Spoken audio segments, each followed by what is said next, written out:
আসসালামু আলাইকুম এভরিওয়ান, কেমন আছেন সবাই? সো আশা করছি সবাই ভালো আছেন, সুস্থ আছেন। আপনার বাজেট যদি অ্যারাউন্ড 1000 টাকার নিচে হয়ে থাকে এবং খুঁজে থাকেন একটি ডিফারেন্ট টাইপের ডিজাইনের সুন্দর দেখতে TWS, তাহলে এই TWSটি অবশ্যই আপনার সাজেশনে থাকবে, যার মডেলটি হচ্ছে M25। সো এটি হচ্ছে ড্যামিক্স ব্র্যান্ডের একটি M25 TWS। এগুলো হচ্ছে চাইনিজ TWS। বাংলাদেশের বাজারে অ্যারাউন্ড 800 থেকে 850 টাকায় কিন্তু এই TWSটি পাওয়া যায়। সো এই বাজেট রেঞ্জের মধ্যে আমার কাছে ওভারঅল এটা একটা ভালো ডিল বলে মনে হয়, যার জন্য থাকবে আজকের রিভিউতে।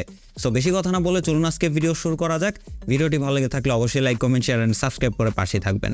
প্রথমে এর আনবক্সিং এর কথা বললে, বক্সের প্রথমে আপনারা হচ্ছে TWS তার সাথে ইয়ারবাডসগুলো পেয়ে যাবেন। দেন এরপরে পেয়ে যাবেন একটা প্যাকেট, যেখানে হচ্ছে এক্সট্রা 2 জোড়া ইয়ারটিপস থাকবে। তার সাথে কিন্তু একটি USB Type-C কেবল দেওয়া থাকবে। সো যেই কেবলটি দিয়ে এই TWSটি চার্জ করতে হবে।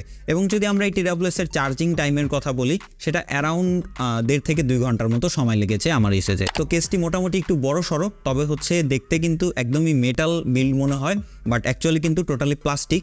এবং ধরে একটু চিপ ফিল অবশ্যই আপনার হবে, যেহেতু একটি বাজেট রেঞ্জের হচ্ছে TWS। তবে এই বাজেট রেঞ্জের মধ্যে এটা দেখে আসলে কোনোভাবে বোঝারই উপায় নেই যে এটা মাত্র 800-900 টাকার একটা TWS। সো ডিজাইনটা কিন্তু খুবই সুন্দর, যেটার হচ্ছে এটা মেইন হাইলাইট পার্ট বলা যায়। এটার হচ্ছে ওপরের যে হিঞ্জটা রয়েছে সেটা কিন্তু ম্যাগনেটিক।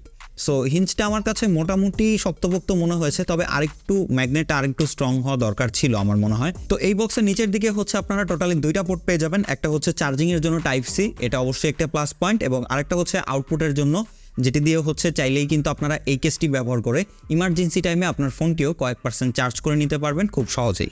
দেনের সামনের দিকটায় কিন্তু একটা বড়সড় LED ডিসপ্লে রয়েছে, যেখানে প্রথমত মাঝখানে দেখাবে কেসটিতে কত % চার্জ রয়েছে, এবং দুই পাশে সেটা হচ্ছে ইন্ডিকেট করবে আপনার ইয়ারবাডসগুলো চার্জ হচ্ছে বা কতটুকু চার্জ হয়েছে। এবং এর যে মাঝখানের জায়গাটা, সেখানে কিন্তু একটি RGB লাইট রয়েছে, যেটা কিন্তু দেখতে কিন্তু ভালোই লাগে। ফাইনালি TWS-গুলোর কথা বললে খুবই লাইট ওয়েট, একদমই হালকা, মানে আপনার কানে কিন্তু মোটামুটি ভালোই কমফোর্টভাবে এটা বসবে, মানে কানে কোনো রকম পেইন হওয়া বা বাল্কি ফিল হয় না, একদমই লাইট ওয়েট কিন্তু এই TWS-টি।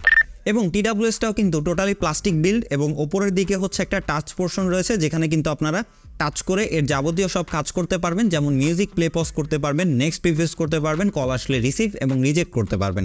আদারওয়াইজ এখানে কিন্তু হচ্ছে এর মাইক্রোফোনের যেই জায়গাটি রয়েছে সেটা আপনারা পেয়ে যাবেন, এবং চারিদিকে কিন্তু রাউন্ড করে এর RGB লাইট রয়েছে, যেটা দেখাবে যে এটা কানেক্ট হয়েছে কিনা, এবং কানেক্ট হলে কিন্তু লাইটটি অফ হয়ে যায়। এবং চার্জিংয়ে বসালে এই লাইটটা লাল হয়ে থাকবে, এবং যদি চার্জ থেকে উঠান কানেক্ট হওয়ার আগ পর্যন্ত এটি লাল নীল ব্লিঙ্ক করতে থাকবে। তো ফাইনালি কথা বলা যাক এর সাউন্ড কোয়ালিটি নিয়ে। সাউন্ডের কথা বললে এই TWS এক কথায় একটা ব্যালেন্স সাউন্ড প্রোভাইড করে। আপনার হচ্ছে যদি আপনি নর্মাল মিউজিক ইউজার হয়ে থাকেন, বা নর্মাল টুকটাক হচ্ছে ইউটিউব ভিডিও দেখেন, ব্রাউজিং করেন, অথবা অনলাইন ক্লাস করেন, সেক্ষেত্রে কিন্তু আপনার কাছে এই সাউন্ডটা মোটামুটি ভালোই মনে হবে। বিকজ আমার ইউসেজে আমার কাছে মনে হয়েছে যে এটা ব্যালেন্স টাইপের যারা হচ্ছে ইউজার রয়েছেন তাদের জন্যই ভালো হবে, কারণ এটাতে কিন্তু আপনারা বুম বুম বেস বা খুব হেভি বেস আপনারা পাবেন না, আবার ট্রেবলও যে খুব বেশি এরকমও না।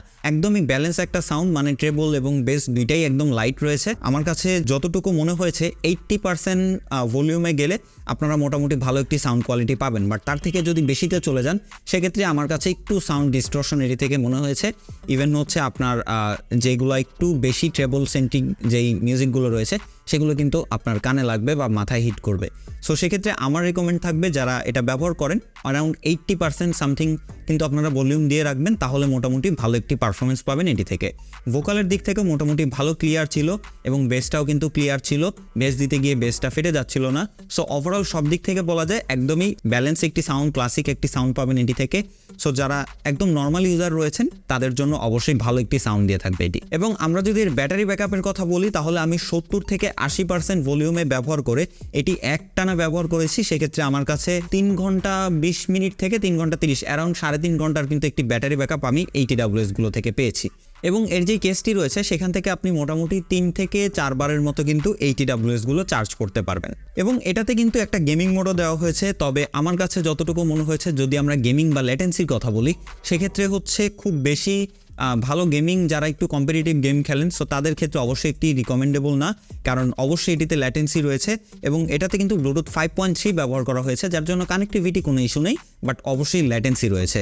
দেনের মাইক্রোফোনের কথা বলে আমি এটার কলিং ব্যবহার করে দেখেছি, খুব বেশি ভালো না, একদম ইমার্জেন্সি টাইমে ঠেকায় পড়ে যদি আপনাকে কল করতে হয় সেক্ষেত্রে কিন্তু আপনি এটি ব্যবহার করতে পারেন, তবে আপনাকে একটু লাউডলি কথা বলতে হবে, আস্তে কথা বললে কিন্তু কথা ভালো মতো শোনা যাবে না।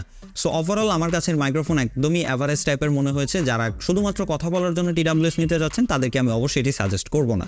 তো ওভারঅল বলা যায় 800 থেকে 900 টাকার মধ্যে এই TWSটি কোন ইউজাররা কিনবেন?